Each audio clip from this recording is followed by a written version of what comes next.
I want to tell you today is my 62nd birthday. I turned 62 today, and I just climbed the Statue of Liberty all the way up to the crown. Too.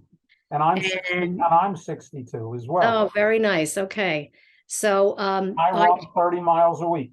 okay, good for you. I've done the New York City Marathon is this Sunday. So I've done 20 marathons and 110 half marathons. I have a little issue with my hip, so now I've kind of switched over to walking from running and stair climbing. I climbed the World Trade Center. I climbed the Empire State Building. And one sister lives in 44-story building. The other lives in 21 stories. And so I stair climb all the time. So that kind of leads into what I wanted to tell you is that what are some of the things that we can be doing to age in place, to age healthy? The first thing, of course, is to get out. Food is very, very important, and I'll get to that. But the movement is critical. Whenever you can, use the stairs over the elevator. In New York, that is a big problem where getting anywhere requires an elevator. Everything is vertical rather than horizontal. So I always say, even if it's part of the way up, one or two flights, just that the golden standard for fitness now is how fast your heart rate comes down, not how fast it goes up. And the biggest test of that is when you are climbing stairs or doing something steep or vertical, as you know, your heart rate spikes. And the more effort you put into that on a regular basis, I recommend stair climbing at least 2 or 3 times a week. And just that alone will help that mechanism of your heart, bringing your heart rate down faster. That's how we train our hearts. Long distance running is fantastic. Swimming is fantastic. And of course, going to the gym, the treadmill, the exercise bike are all wonderful. But this spiking of your heart in short bursts are really what will keep the heart rate down long term. And that's what you want for overall wellness of your cardiovascular system. So to be Kind of, clear, go ahead. most of us, a lot of the people in our district are tech savvy. They all have their iWatches and Samsung watches. So it's really easy to keep track of your heart rate these days. Yes. So Yes. if somebody is using their watch, and it's easy for them to keep track of these things. So the fact that if you're in good shape, your heart goes to a lower base rate quickly is a metric of your overall fitness. That's correct.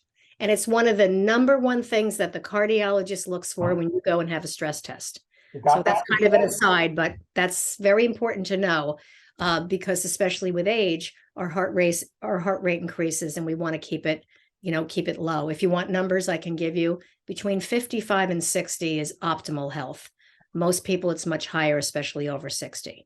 So now, for the couch potatoes, of which we have a certain number, yes, a very substantial number in this neighborhood, what are some reasonably obtainable steps that they can take in terms of exercise and diet, given the workaholic tendencies of a lot of our Flatiron denizens, things that you could recommend that they can do that are within reason? All right, you have the world at your fingertips, especially in this neighborhood. In Flatiron, there's so much just to get out and walk. And it sounds kind of insane in New York. Are you getting out and walking enough? But a lot of people aren't. And I just say make a goal. I have a friend who lost over 100 pounds doing this. The first goal for her was to get off the couch. And she actually walked around the apartment tapping all of her walls. And first day was 5 minutes, then it was 10 minutes, then it was 15 minutes. So you please make short-term goals for yourself to get out, walk a few blocks further away from your home than you normally would. It only takes a couple of minutes. The misconception is that we don't have enough time. It's out of our way. It's eating into our day is absolutely the exact opposite. It takes just a couple of minutes to go a few extra blocks.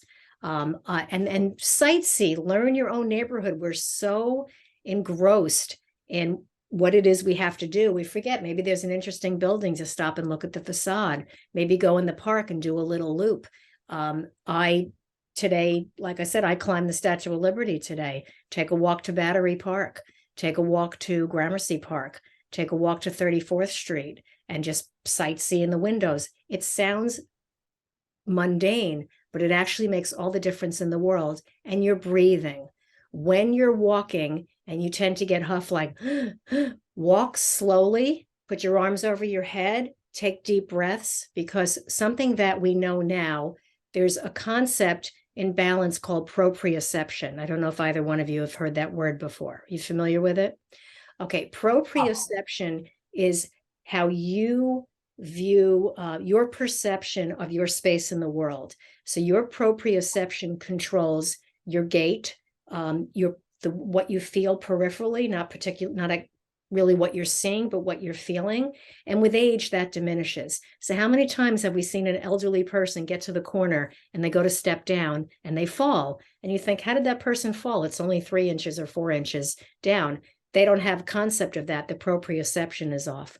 And what walking does, walking, I can't say enough, is you are holding your body upright. Therefore, it's enhancing your digestion, it's enhancing your balance, and it's keeping your proprioception intact. So as you're walking, doesn't matter if you're walking slowly, that you're doing 20-minute miles or you're doing a 6-minute mile like a marathon runner, keeping the body upright and the shoulders back actually balances the body. The other thing that walking does, funny enough, it sounds like an involuntary movement. We get up and we walk and we don't think about it. We get up, the littlest move to get up off the couch and answer the door, let's say. Your brain has to activate in order for your body to move. And it happens in a split second. So it's not something you think about consciously. But walking is not involuntary like breathing or your heartbeat. You have to make a conscious effort. And any effort that you have to make, the brain kicks in and it also has to manage. Where are you walking? Are you holding yourself up? Where are your arms located? Where are your feet located? Lastly, when it comes to that whole walking and movement, again, the goal could be 5 minutes, it could be 10 minutes. Just go out and smell a flower and come back. In the cold weather, put on your gear, but it carries the same weight, whether it's cold or warm out. It actually puts your body back into homeostasis where it belongs. And the whole idea of you breathing hard and pounding in order to keep your heart healthy and your body moving, yes, it's helpful, but you don't have to. You can just walk at a leisurely pace. In addition to that, which is very, very important, you hearing about forest bathing and nature breathing.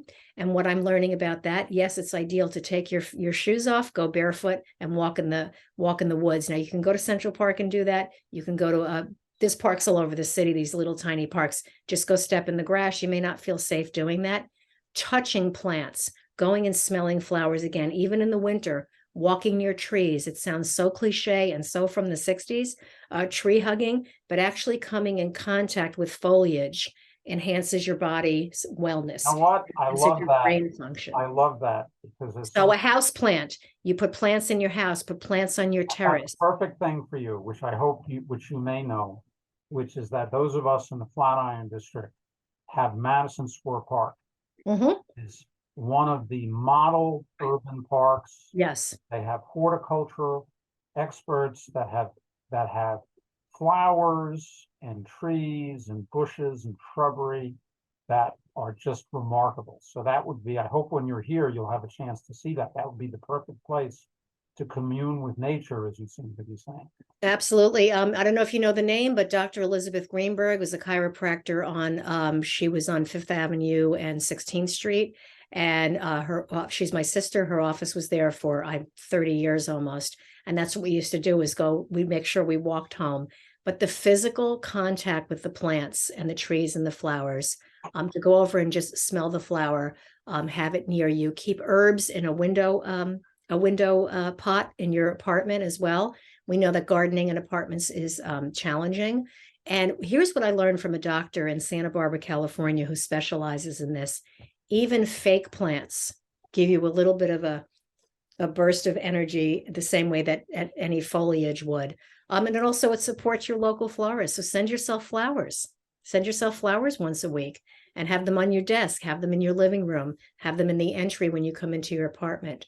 And just all wonderful suggestions. Now, how about this? So for those of us who are in the Flatiron District in Chelsea and Nomad, we have all of these different restaurants, fast casual, foreign, fast food. Which ones, if you could guide us, which ones can you say would be advisable for living well, living healthy, which is your specialty? Are there any types of restaurants, those that we should go to and look for, and those that we should avoid? Okay, so I, don't want to be the big bad ogre that you need to be vegan or you can't eat meat or you can't have sugar. I will tell you, optimally, you want to keep salt to a minimum, sugar out of your diet whenever possible. Today is my birthday, so I might have a little sugar tonight when we go out to dinner, but I would choose obviously any restaurant that you go to. You have Italy, you have, fast food, all the way to, quick, you have wraps, street food. Complement whatever you're eating with vegetables and fruit. So if you want that treat, you even want a street pretzel, you want to get a falafel, you want to go to one of the sandwich places and get a Mile High sandwich.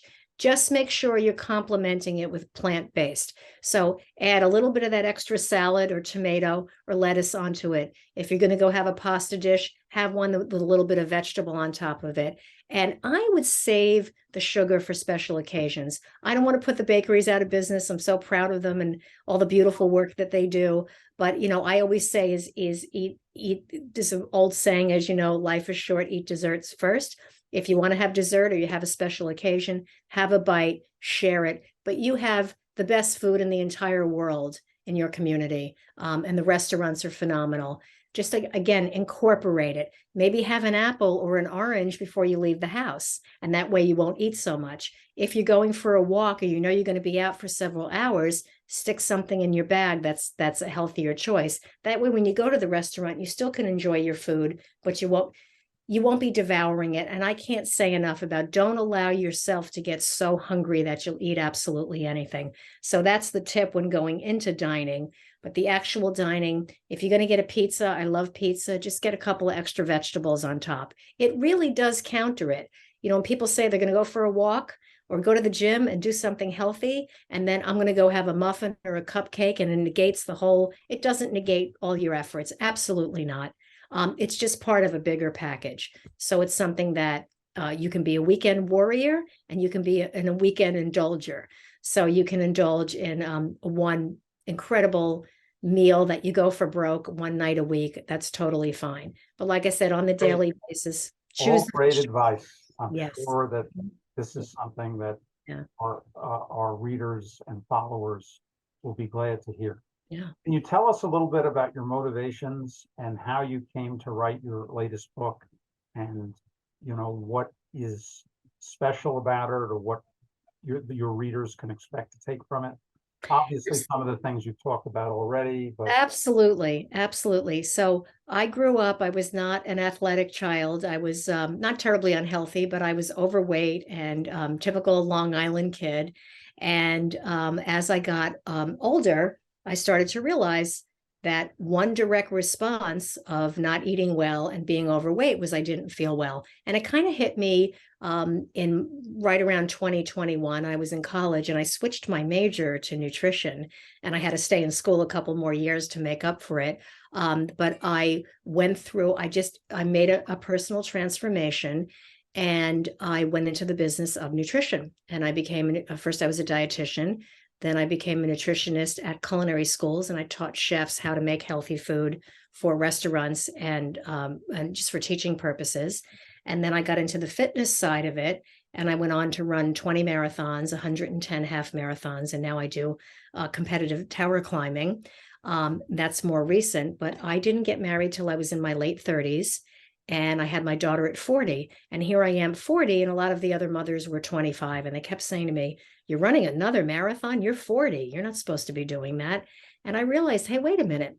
Am I a late bloomer, or am I aging well, or what's going on here? And I started to study the science of aging. So this book took 18 years to write, and it's a comprehensive eat well, live well, age well, meaning all the things that you're doing now, how they affect you when you're going to, when you age. But what's very important is I started this journey at 40 and I'm now 62, and I'm still doing a lot of incredible, fitness feats, eating well, keeping my weight, staying under 130 pounds. That's my line of demarcation. And what I've learned is that you can improve your wellness at any age, and that's what the book teaches you. So it's a comprehensive approach. more and more we're learning about not being alone, sharing your life with someone, sharing your thoughts and your feelings with other people. That just there's the eating component, nutrition component, there's the fitness and wellness component, but there's also living life and our attitudes towards aging. One thing I can't emphasize enough, for all the things you want to do in your life to improve your wellness and your health, what is your attitudes towards it? Do you feel too old at 60 to climb the Statue of Liberty? You're not. Anybody can do it. You might have to train a little bit for it. But these are things that take on new things, learn new things. Remember, you can achieve goals at any age. I always say you may not become a Major League Baseball player at 60, but you can join a local softball team, right? Or you may not become a world-class marathon runner, but you can sign up for a shorter race. And this in New York City has races. There's New York City runs, there's New York road runners, there's Mercury runners. There's an opportunity for any type of fitness that you can imagine, as we all know here. So again, small goals, and say, this is what I want to do, but do it properly. Learn how to train, speak to the right professionals about it. And remember, I got out of the saying of we want to age gracefully, and I want to say you want to age peacefully. You want to be doing what you want to be doing. You want your life to be filled with joy and surrounded by people you love. So one thing I say, instead of fighting aging or denying aging or hanging around with people younger than you because it makes you feel good about yourself, your peers are your best advisors. People that are your own age that can relate to what you're going through, and you can encourage each other. You know, it's an old system, the buddy system, is that nobody's left alone. You have somebody to go do things with. It's the same with aging. Find a group of peers and people that you will age well together. And don't be afraid of the awful marketing that comes at us, you know, the fears about getting old and all the horrible things that are going to happen. Yes, aging's a reality. Yes, the body will deteriorate to some degree. But let's understand that that's a natural part of moving along in life. It's not unnatural, and it's not creepy, and it's not scary. It's what happens to you. So there's line of demarcations. The body kind of does certain things around 50 and around 60 and around 70. Let's embrace it. Let's learn about it. Learn as much as you possibly can. Not everybody is headed for dementia. In fact, the numbers are coming down the more we know about happy living and interacting. And I can't emphasize enough, last but certainly not least, is constant intellectual stimulation will keep you younger. And if you are intellectually stimulated and you're getting up and moving around and you're meeting people, you've just opened your world up to a whole nother level of ideas and engagement and happiness. Tricia, that is good advice for all of us.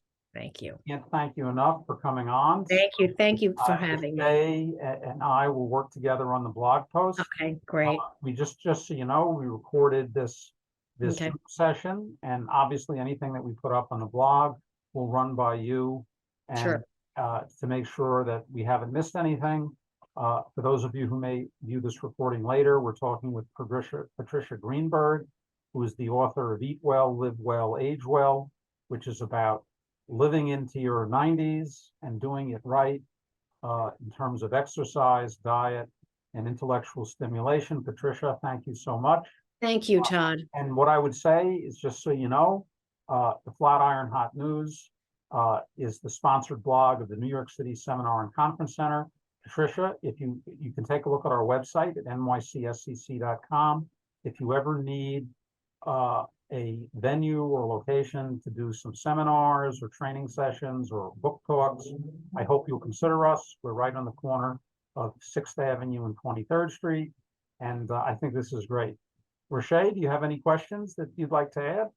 Anything that I may have missed? Or are we good? I don't have anything. Just thank you for being here, Patricia.